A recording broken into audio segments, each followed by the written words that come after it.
Samedi 2 juillet, Madame, Monsieur, bonjour. La nuit a été longue pour les fidèles musulmans. De la nuit d'hier à aujourd'hui, ils commémoraient la nuit du destin ou encore nuit du mérite. L'heure était donc pour les fidèles musulmans à la prière et à la méditation. Le Premier ministre participait, lui, hier vendredi à Paris à la célébration des 60 ans du Club de Paris. Il s'agit d'un groupe informel de créanciers publics dont la création remonte à 1956. Le Premier ministre, Daniel Kablan-Duncan, s'est réjoui de l'appui du club à la Côte d'Ivoire, appui matérialisé par 9 accords. Nous y reviendrons dans nos prochaines éditions. On en vient à présent à cette rencontre entre le porte-parole du gouvernement et les populations ivoiriennes. La cherté de la vie, l'insécurité, l'emploi jeune étaient au cœur des échanges. 3 heures d'échange avec le porte-parole du gouvernement. Au menu, des questions essentielles dans la vie de la nation. Les participants, pour l'essentiel des citoyens lambda, se sont exprimés sans détour. Je suis à la retraite. Il y a au moins 4 enfants garçons qui sont assis là-bas, qui a bac. Mais où le travail là maintenant? Ma préoccupation se trouve dans le domaine de l'emploi. Et l'université vit actuellement une insécurité totale. Et le gouvernement semble en tout cas muet ou sourd à ce problème. Les questions d'insécurité que vous évoquez, aujourd'hui nous pensons qu'elles se sont fortement améliorées partout. Sur les autres aspects de la cherté de la vie, nous avons reconnu effectivement qu'il y avait des efforts à faire, pas seulement par le gouvernement, par l'ensemble de la population. Il faut effectivement que nous intensifions notre production de produits ouvriers. Nous pensons là qu'il y a un gisement d'emploi important, mais surtout un gisement de création de richesses. Le porte-parole du gouvernement s'est également prononcé sur le référendum constitutionnel qui s'inscrit, selon lui, dans un processus démocratique. Le chef de l'État a consulté des couches ivoiriennes qui sont représentatives de la société ivoirienne. Même les partis politiques ont été consultés. Et chaque fois, le chef de l'État leur a demandé de lui faire retour de leurs observations. Donc ça montre bien que ce n'est pas un processus autoritaire, il s'agit d'un travail collaboratif. Des échanges enrichissants que les panélistes souhaitent voir se renouveler. Cette tribune vise à favoriser la communication de proximité entre le gouvernement et les populations. Voilà, c'est un reportage signé Serge Koléa. Le rideau est tombé sur la première édition du Forum international du logement social, économique et standing ce jeudi. À l'issue de la rencontre, les acteurs du secteur ont convenu de la mise en place d'un fonds de garantie du logement. Et c'est Herman Damien qui nous en parle. 3 jours, la première édition du Forum international du logement social, économique et standing a enregistré plus de 15 000 visiteurs. Pour les initiateurs, le forum a tenu toutes ses promesses. Selon eux, ce rendez-vous leur a permis de s'apercevoir que le besoin en logement est énorme en Côte d'Ivoire. Quand on parle de problème de logement, il y a vraiment un engouement et c'est un secteur avec qui il faut compter. Donc, cela nous interpelle à plus d'un titre. Pour dire que les solutions que nous devons trouver doivent être des solutions concrètes. Le problème du financement et le foncier, qui sont les principales causes du déficit en logement en Côte d'Ivoire, ont occupé une place de choix dans les échanges. Tous les acteurs qui étaient là sont conscients qu'il faut mettre en place un fonds de garantie pour que tous les Ivoiriens puissent avoir accès à un crédit. Président de la cérémonie de clôture, le ministre de l'Entrepreneuriat national, de la promotion des PME et de l'artisanat s'est réjoui de la tenue d'un tel forum en Côte d'Ivoire. Anzoumana Moutaye a indiqué que c'est en conjuguant les efforts que l'on parviendra à trouver une solution efficace au problème du logement. Le gouvernement ivoirien a fait un pari, celui de faire 150 000 logements.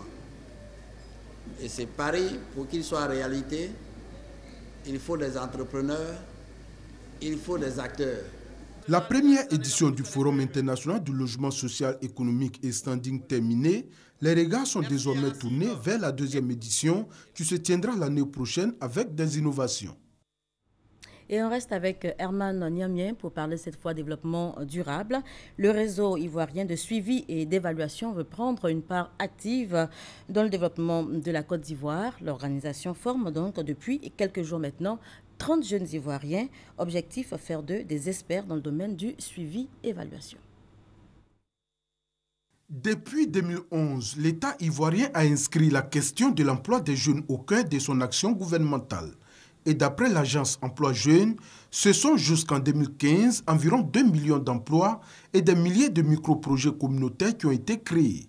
Des micro-projets dont les résultats dépendent d'un contrôle nécessaire, le suivi-évaluation. Les projets, lorsque vous les écrivez, c'est pour atteindre un certain nombre d'objectifs. Si vous commencez à mettre en œuvre un projet donné, s'il n'y a pas de suivi du projet pour voir si le projet s'effectue conformément au cahier des charges, conformément aux objectifs qui ont été assignés au projet, mais vous avez toutes les chances de dériver. Le suivi et l'évaluation des activités d'un projet sont donc essentiels pour juger de la progression réalisée en direction des objectifs et des résultats.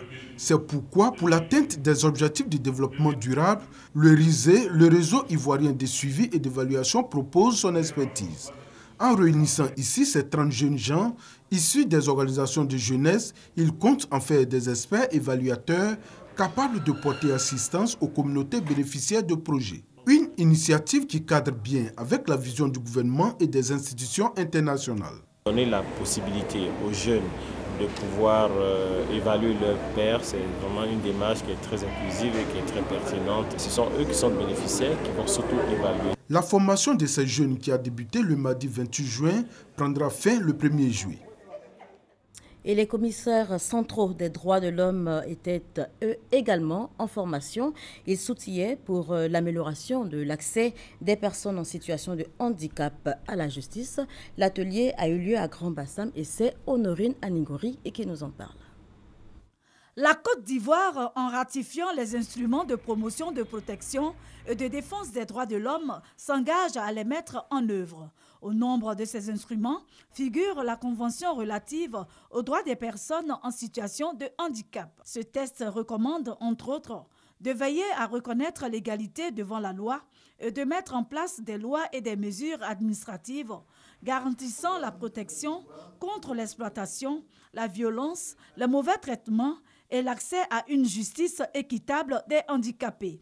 C'est dans ce cadre que la Commission nationale des droits de l'homme de Côte d'Ivoire, en partenariat avec le programme pour le renforcement du système judiciaire, a organisé un séminaire à Grand-Bassam. Cette formation des commissaires centraux des droits de l'homme leur a permis de cerner la notion du handicap, et ce, afin de mieux défendre et protéger leurs droits.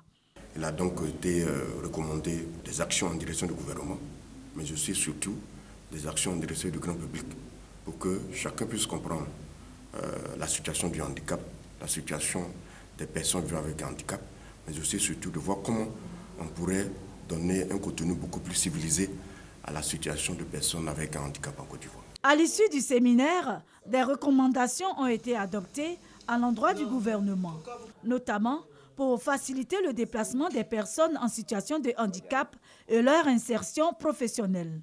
Il faut ajouter à cela le plaidoyer des séminaristes pour la ratification du protocole facultatif sur les droits des personnes en situation de handicap.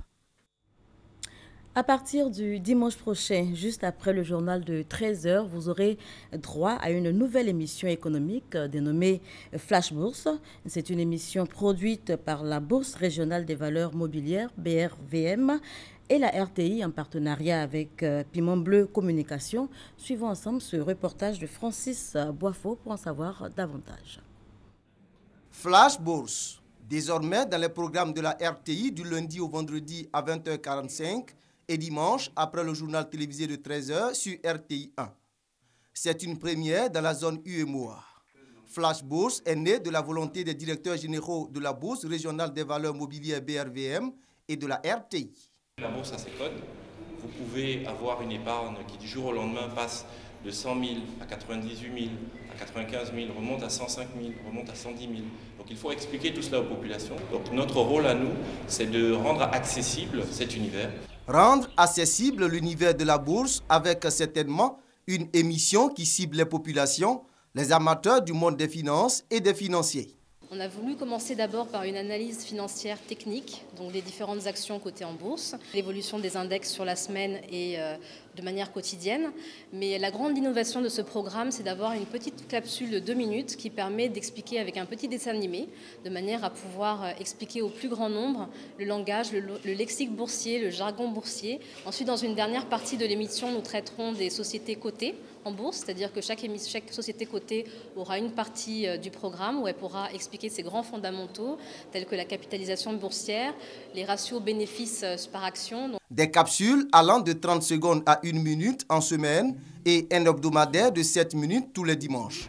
La BRVM attend beaucoup de Flash Bourse.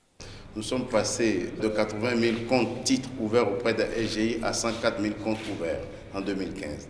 Mais il faut que ces chiffres-là augmentent rapidement. Il faut que nos populations puissent accéder à la bourse plus facilement, acheter des titres et évidemment animer la vie de la bourse. Et c'est ça que Flash Bourse va nous permettre de faire. L'initiative est saluée par des acteurs du monde de la finance. Il faut être aveugle pour ne pas voir que cette émission constitue un formidable levier pour permettre à la bourse de décupler ses performances. Et nous voulons, dès le départ, être associés à cette image. Le premier numéro de Flash Bourse sera diffusé dimanche prochain, juste après le journal télévisé de 13h sur RTI 1. Hors de chez nous, la Cour constitutionnelle autrichienne a annoncé vendredi l'invalidation du résultat de la présidentielle qui a vu l'écologiste Alexander Van der Bellen battre de peu le candidat de l'extrême droite Norbert Hofer. C'était le 22 mai dernier, présidentielle invalidée pour raison d'irrégularité. Salima Toudia, Sidonie Davila. Coup de théâtre, il y aura un autre second tour pour la présidentielle en Autriche. La Cour constitutionnelle a invalidé le résultat du 22 mai dernier pour raison d'irrégularité. L'annulation des élections n'a pas été causée par des manipulations, mais par une erreur de formalité et par une mauvaise application de la procédure de vote. L'enquête et les auditions de la Cour ont permis de confirmer que plusieurs dizaines de milliers de bulletins provenant du vote par correspondance avaient été dépouillés de façon irrégulière, soit en dehors des heures légales, soit par des personnes non habilitées. Les votes par correspondance représentaient 16,7% des suffrages exprimés. Je voudrais aussi préciser que la Cour constitutionnelle insiste sur le fait que le vote postal était légitime et la procédure a été faite dans le respect de la loi. Mais elle insiste sur le fait qu'il y a eu des problèmes avec le vote et de grosses erreurs de formalité. Notre objectif est désormais de former méticuleusement les personnes en charge de contrôler la procédure de vote. Cette décision d'annulation fait suite à un recours déposé par le candidat malheureux de l'extrême droite, Norbert Hofer. Il avait été battu de justesse par l'écologiste Van der Bellen, donné vainqueur avec 50,3% des voix. Le deuxième duel devra se tenir dans les mois à venir. Pour l'heure, l'intérim à la tête de l'État sera assuré par la présidence de la Chambre basse du Parlement. Et vous l'avez certainement rectifié par vous-même. Le reportage de Salima Toudia était plutôt commenté par Hamza Diaby. Alors que les possibles tractations sont en cours après le Brexit, la Slovaquie prend officiellement le relais des Pays-Bas à la présidence tournante du Conseil de l'Europe, de l'Union européenne. Roberto Fico, le Premier ministre slovaque, affiche lui déjà ses ambitions pour l'Union européenne. On retrouve Salima Toudia cette fois avec Thomas Nguessambi. La Slovaquie désormais à la tête de la présidente tournante du Conseil de l'Union européenne. Une première pour ce pays de l'Europe centrale qui a adhéré en 2004 au club des 27. Jean-Claude Juncker, président de la Commission européenne, est allé ce vendredi à Bratislava à la rencontre de Roberto Fico, le chef du gouvernement slovaque qui prend dès ce 1er juillet le relais des Pays-Bas. Le social-démocrate, souvent en porte-à-faux avec Bruxelles à cause de ses alliances avec l'extrême droite ou de son opposition féroce à la répartition des réfugiés dans chaque pays membre, met en garde. Les décisions cruciales sur le futur de l'Europe ne peuvent pas être définies par 1, 2 ou 3 États membres, a-t-il déclaré lors d'une conférence. Ses priorités affichées, l'économie de la zone euro, les politiques migratoires et d'asile durable. Mais le premier défi qui l'attend, c'est la question de l'après-Brexit. Un premier sommet des 27 devrait se tenir le 16 septembre prochain dans la capitale slovaque. Voilà, et puis la situation est sous contrôle au Bangladesh après la fusillade revendiquée hier par Daesh. Les forces de l'ordre ont lancé l'assaut et 6 terroristes ont été abattus. Pour terminer ce rappel, les fidèles musulmans commémoraient hier la nuit du destin ou encore nuit du mérite. Cette nuit qui, à elle seule, vaut plus de 1000 mois d'adoration. Leur était donc à la prière et à la méditation. Très très bonne journée à vous.